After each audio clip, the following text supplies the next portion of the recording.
Welcome to the bold analysis. A man from Tharaka Nithi was put in charge of a docket that was very critical to the administration of justice, of social justice, to the residents, to Kenyans. This man is Kithure Kindiki.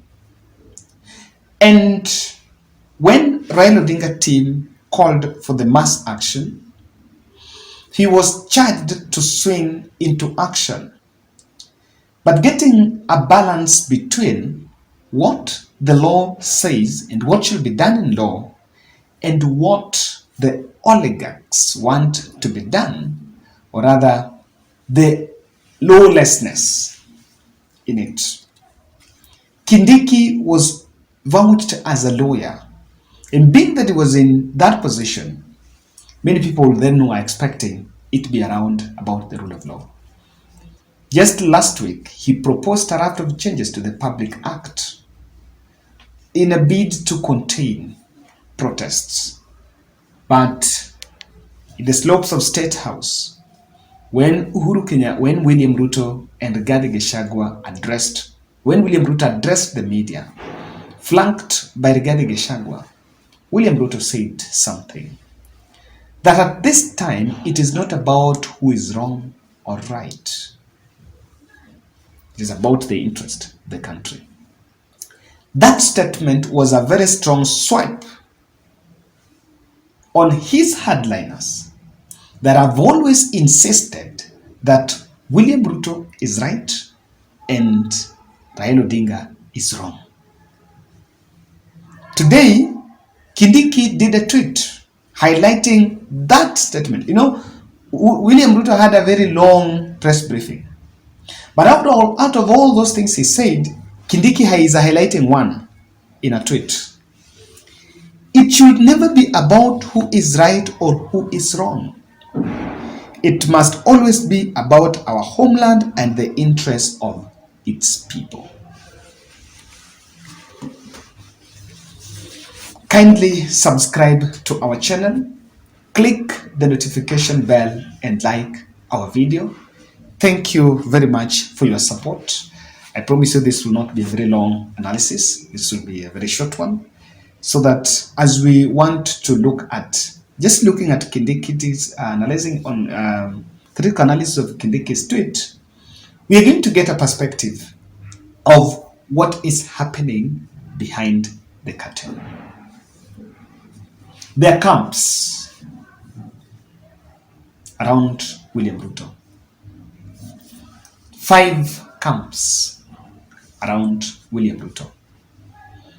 And probably all these camps are divided on different, one is split on the one which is split on ideology, one is just split on party aspects, one just split on tribalism, there's a bit of it.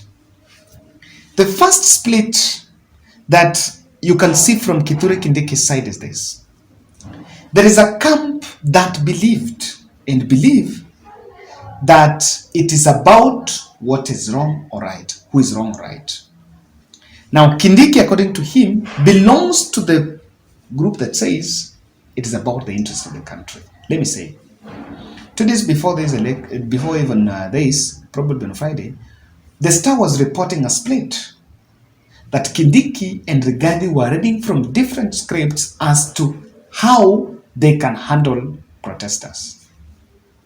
While Rigathi, as a man who grew from the ranks of the civil service, the DO and that rank, is a man that prides himself of being acquainted with the security of our nations. Of course, you must give him that credit. But on the other side, the lawyer Kindiki believes that it should be about the rule of law. Now, both, what you can also see here is the camp that believes, there is camp 1, the Rigathi Gachagua camp, that believe that Raila is wrong and Raila was supposed to be done away with, neutralized. Remember, just on Saturday, the deputy president was in Kakamega, hurling insults. He was accompanied by Kimani Chungwa, the host of members of parliament there, and they spent the whole interdenomination service hurling insults at Raila Odinga, and in fact saying that Monday will be the end of Raila. He essentially said that Monday will be the end of the mass action. Though yes, it happened.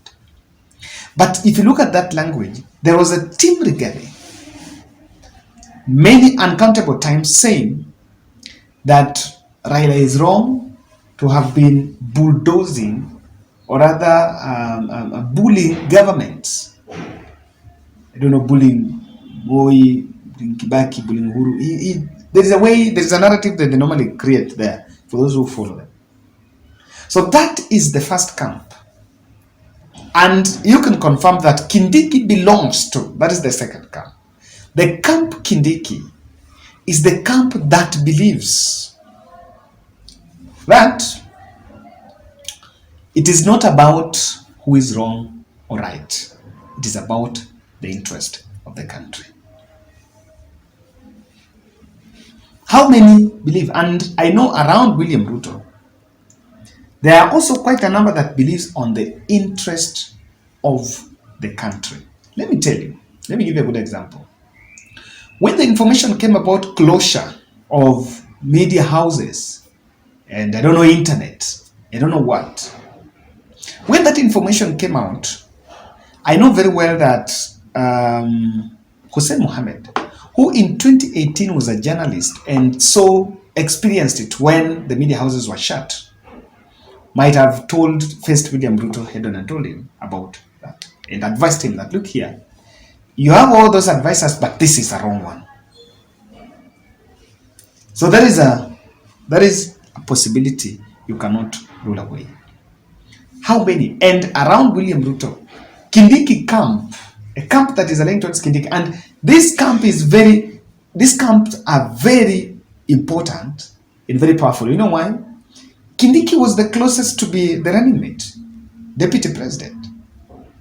Yes. And then Rigathi is the running mate. That's the first lap. And that has given us two camps.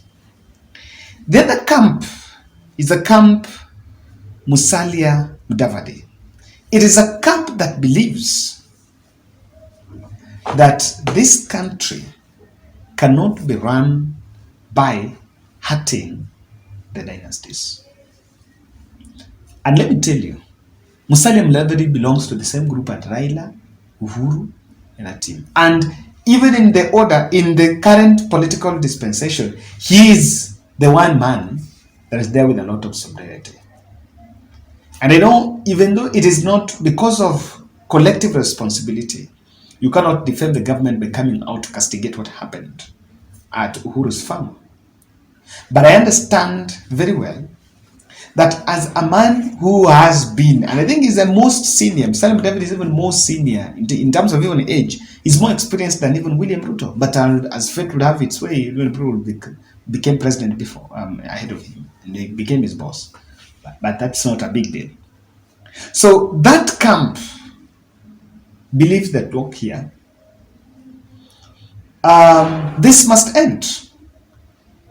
And even though they were attacking Uhuru Kenyatta, this camp of Musalia and Wetangula believed that here we needed to look at things right as they're supposed to be.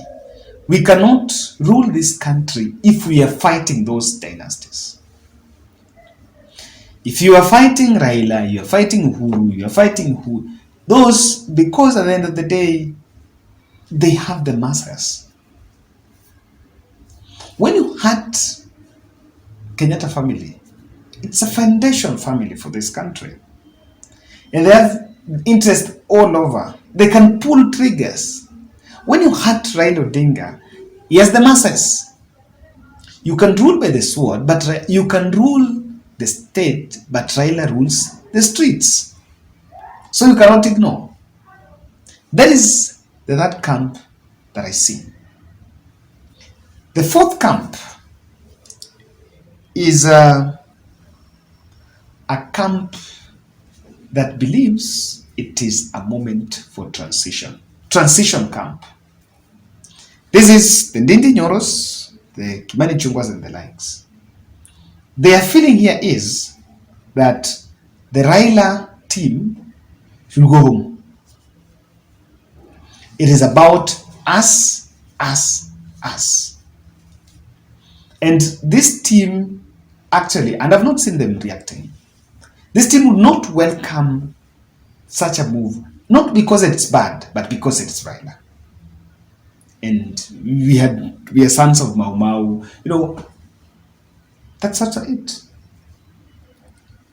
Lastly, is a camp I want to call the sober camp. Even in a market where there are a lot of madmen, you must find someone with a reason. Around William Ruto, there are also people that know that, look here, we believe you cannot ignore Raila, you cannot ignore Uhuru Kenyatta. That camp is also around him. It's not very close. Now, that is not the closest. The disadvantage here is the camp that says you cannot ignore, it's way far. That camp is bringing one. There's only one man that I can point out in that camp. And I want to tell you what that person is. There is only two people. In fact, let me put two people. One person is Anne Waiguru. And the other person that I want to believe is also, she's not that much of, it doesn't have that much influence, but is also a member of that camp. I know that name might not look as it is, as many would want, but I want to single out one person. That man is called the former Uasin Gishu governor, Mandago. Two people. They're not so close, but they will tell Ruto. Mandago and Anne Waiguru. You cannot rule. That's the sober team. Mandago has been saying, pumua na siasa ishe. And Anne Waiguru has also been in record saying, we are not doing good. That's my point. Let's meet tomorrow, guys, in the beautiful county of Siaya. Asanteni sana.